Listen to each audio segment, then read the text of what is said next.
So we were just about to set off this morning on our journey, and the TPMS, just before we started driving, it turned on, and we've got a low pressure alarm. The pressure is actually holding stable. We went and checked the tyre, and it looks like there's a stone or something sticking in the tyre. There's a discount tyre just 5 miles away, and since the pressure's holding stable, I'm keeping a close eye on it, but we're going to drive to the discount tyre and have them hopefully fix this for us. So fingers crossed they can get us in. If not, I guess we'll be putting on a spare and doing the drive today on the spare. So we got checked in at the discount tire, and they said they should be able to get us in within an hour. So it is 11:40, so use this opportunity as our lunch break. So I'm going to make some lunch. Today is day 6 of our 2,800 mile RV journey from eastern Washington state to upstate New York. In our 2 years of RVing, we have changed a tyre on the trailer at least 5 times, so another screw in our tyre didn't faze us at all. This is the screw that was embedded into the tire.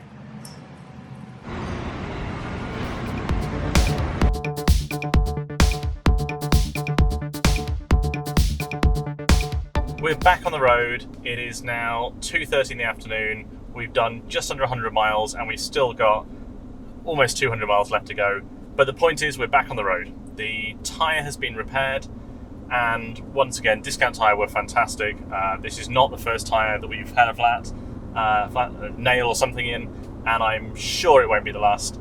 But even with no appointment, we turned up there, and it took, an hour for them to repair the tyre and get us back on the road again.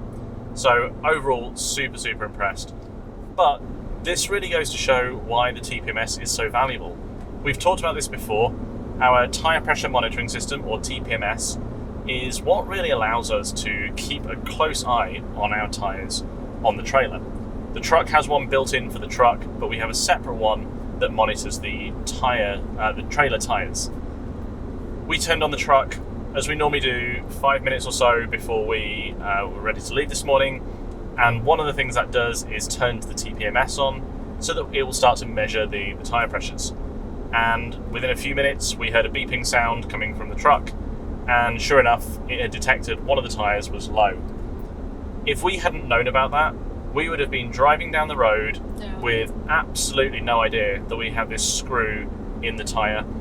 That screw could have pushed in deeper and caused a blowout. It could have popped out and suddenly dropped all the air out of the tyre. It would not have been a good situation. It always is not pleasant to have a nail in the tire, but this time we detected it before we set off. Yeah. It was wedged in quite well, so we were able to drive to discount tire. We got lucky. There was a discount tire nearby. It was just a few miles away, and they were able to fit us in. So overall, it was a quick ordeal, and it did not rain on us. Looks like it might rain in the area today, but didn't quite rain on us yet, so that's good. And again, visually looking at the tyres, you couldn't tell that one of them was 52 psi when the others were 62 psi. There was no obvious bulging in the tyre or anything else. And when we went and looked for it, we could find that screw. You could see it embedded in there. But it could have been on the bottom. It could have been at the bottom, exactly. Yeah. And so again, really consider, if you haven't already got one, getting a tyre pressure monitoring system. They're super easy to install. Anyone can do it. And this is not the first time that our TPMS has come through for us, and really saved us from what could have been a pretty bad situation. And also, I guess we got lucky that this nail or screw, it happened on the same tire that has happened before. So this is the third one on the same tire that we bought at discount tire, and we put in the protection, or the road hazard warranty. So 3 of the tyres on the trailer are the original trailer tyres, now with about 20,000 miles on them. Yeah. Still doing fine, no issues. The one that we had an issue with, over a year ago? Yeah. August last year. We had it replaced by discount tyre at the time. Since then, we've had 3 more issues. Each one has been a nail or a screw in the tyre, and all of them have been on that one discount tyre. I'm not for a second saying that there was anything defective about it. Those nails and screws would have gone straight through any tyre. Yeah. But what pure chance that is that it's always happened on the one tyre that was installed by Discount Tyre and hence has the warranty. And we know it's the same one, not just because we checked the DOT date the first time, but obviously now we can see the repair plugs. Yes, yeah. But we now have 3 repair plugs in that tyre, and they told us earlier that is the limit. After this, we will have to replace the tyre. But it's still under that same road hazard warranty, so it would essentially be replaced essentially for free. We'd have to rebuy that warranty, which is like $20, $30. Yeah, something like that. But otherwise, it would be a free tyre if something happened to that one tyre again. So yeah, super impressed again, Discount Tyre. So now we have a few hundred miles to go. Yep. And then we'll arrive at a friend's driveway, and that will be, I think, first time we're staying at a moose dogging at a friend's driveway. We've stayed at parking lots of sort of businesses and businesses things. and Yeah. things, But we've never mooch dogged at like a house before. Yeah. So and actually, we were trying to work out the other day when we last went into a house. Oh, like And I don't think we've been in a house this year. definitely not this year. I certainly can't think of one. Oh, I guess it could have been Thanksgiving last year. Probably Thanksgiving last year. Yeah. So we've said to our friend that because of the COVID situation, we're not going to come inside. But we'll still be able to say hello, and I think we'll have some dinner outside and things with some appropriate social distancing. But yeah, we will maintain our never having been in a house record for a little bit longer, I guess.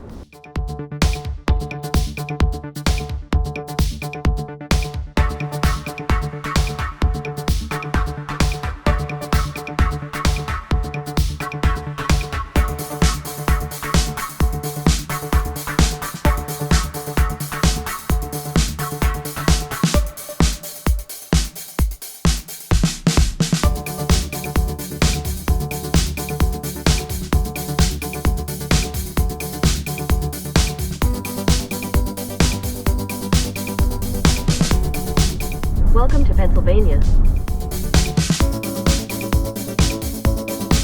So this morning we left Cleveland, Ohio, where we stayed at a friend's driveway. This was first time we ever moose dogged at a driveway. Like a person's house. Yeah, a person's house. Due to social distancing, we didn't actually go into the house. We just were outside. And We had a peek in through the windows. So Yeah. They did invite us in, but we just felt, because we've been to so many like states recently and into gas stations and things, we just didn't want to risk touching anything that may spread, just in case we've happened to pick it up. So we just played it safe, but we did have a nosy in through the windows, didn't we? Yeah. There was no electric hookup, but even without that, we were able to run AC for an hour last night, and it was super helpful because it was very hot and very humid. It was like 85 degrees, but like 90% humidity At 9 o'clock. at 9 o'clock at night. And then, to be fair, they did offer us an extension cord or something if we needed it. But we were able to run the AC for about an hour or so on the batteries and pull the temperature right down to about, I think it was 74 or something by the time we went to bed. Now, admittedly, it did draw the batteries down to about 50%. And by this morning, by the time we were ready to leave, the batteries were down to about 30%. But we weren't too concerned, because tonight, for the first time this year, we're staying at an RV park. Today we are staying in Pennsylvania at a KOA. This is first RV park of 2020. So far this year we haven't had full hookups at an RV park. Now, to be fair, when we were staying with our friend Courtney in Idaho, we did have hookups. We had water and sewer, and we had a 15 amp electrical hookup, but that certainly wasn't an RV park, and we didn't have the 30 amp hookup. So yeah, this really will be the first time we've really had full hookups all year long, and it's September. And that's why we felt it was okay to let the batteries go lower than we would normally let, because we know that today we'll be able to fully recharge. And the reason we want to do an RV park is because tomorrow we'll be arriving at our friend's place, and we'll be quarantining for 2 weeks because that's what New York state requires at this point. So we want to be completely prepared so that we can dry camp for 2 weeks. And we've done 2 weeks before, but just having a full fresh tank is really important. And it's been a couple of months since we've been able to properly flush out the black and the grey tanks as well. So we'll be doing that either tonight or tomorrow morning probably, before we hit the road again for the final stretch towards New York. And we also we'll do a lot of batch cooking. We'll do lots of batch cooking with Instant Pot, so that later we also have the flexibility of not using as much power, because we are not quite sure how is that going to work in the fall in New England. That has a lot more tree cover and probably more rain than what we're used to on the West Coast. Absolutely. Although I will say I'm a little bit concerned about the RV park tonight. Can you remember how to hook up in an RV park? I don't know. We'll see if we manage it.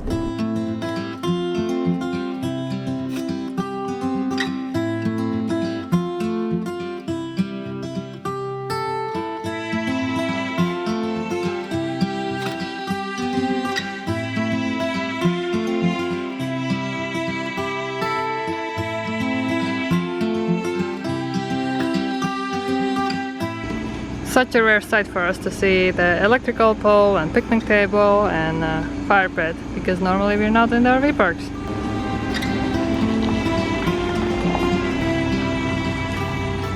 So our stay at our first RV park of 2020 was very short, but we made the best out of it. Last night and this morning we cooked a bunch of food. And A lot of food. We ran the Instant Pot basically non-stop. And this is so that we can save on electricity later, but also save on water later when we'll be dry camping for 2 weeks. We certainly made full use of those electrical hookups. I think we used something like 20 kilowatt hours just in one night, between the AC that we had on for a while and the electric water heater and charging the batteries and the Instant Pot and the microwave and the full works. We had everything going. We also did laundry. I still like laundromat better than campground laundromats, because the laundromat machines are usually better, and they have bigger machines, so I can put more stuff in one machine. Also, the dryers in the campgrounds usually take a lot longer than the ones in the laundromats.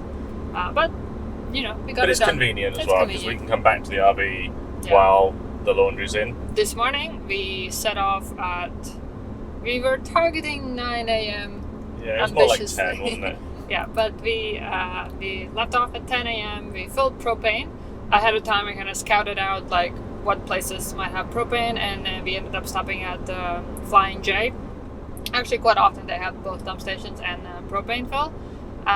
The propane fill at Flying J was about $3 a pound. A gallon. A gallon. Yeah. But you asked. Yeah, I asked at the KOA yesterday, because they had a propane fill at the RV park, and in the past we found they can be pretty reasonably priced in RV parks. Depending where. Yeah, this one was one of the ones that wasn't. They were wanting $4 a gallon to refill the propane. So we said thanks, but no thanks, and we filled only about 15 miles down the road on our way when we stopped for gas anyway at the Flying J, and worked really well. So now we are on the home stretch. We are driving to upstate New York to our friend's place, and we are ready to dry camp for 2 weeks. Yeah, so today's a kind of like shorter day, I guess, than most. We're doing about 250 miles today, but we're just taking our time. We've got about 200 miles left to go, and again, sitting at 55 miles an hour. It'll take us 4 or so hours to get there, plus an hour or two for stops and breaks and lunch and fuel and all those things. But we're not in any particular rush. We're just taking our time, staying safe, and honestly enjoying the scenery as well. It's a lot greener than the West Coast. Yeah, it's been really interesting to see the change in the landscape and the scenery and everything else as we've headed east, and I'm really enjoying it. But hopefully we will not have to do a lot of hookup in rain and mud. This morning it was muddy, but we lucked out on it wasn't raining too hard. It was like just raining. It's that kind of like level of rain where it's what in the UK we would call spitting, where it's not real rain, it's just enough just to be slightly irritating. And so I was trying to like do all the flushing the tanks and everything just while this little amount of rain was falling. But fingers crossed, like you say, that doesn't happen too much. But I guess we'll probably have to get good at hooking up in snow and all sorts this winter, so we'll see. Yeah. So 200 more miles and then we'll be done with this 2,800 mile journey. Yep, it's been a long journey, but other than the flat tire the other day, it's been very uneventful so far, which, touch wood, continues, because that's what you want on a journey like this.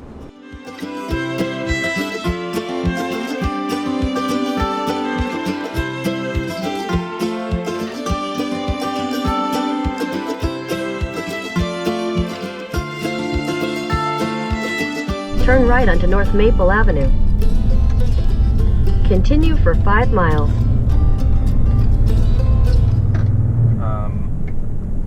Nope. This is how we know we have arrived at East Coast. There is 9-foot low bridge, and there is no way we can fit through that.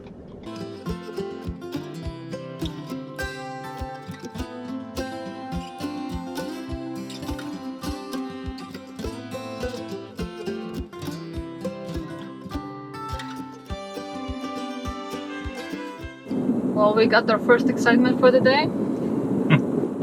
We saw a sign of a bridge. Well, you saw it first. You saw it first. So for the last 2 years on the road, we have become very accustomed to being able to blindly follow Google Maps, and anywhere that it would take us, we've been able to go. No dirt road has ever stopped us. Turns out the East Coast has something far more dangerous than a dirt road. It has low bridges.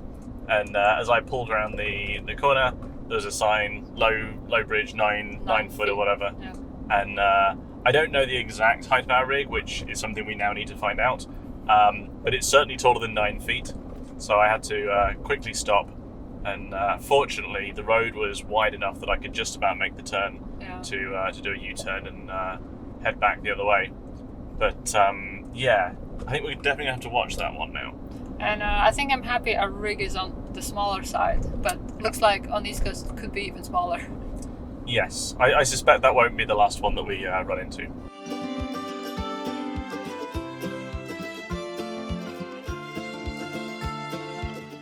Last night we arrived at our friend's property and got settled in. We'll be here for a couple weeks to go through our New York quarantine. It doesn't exactly have to be 14 days here, because it's 14 days from the last date we were in a state coming from which you need a quarantine.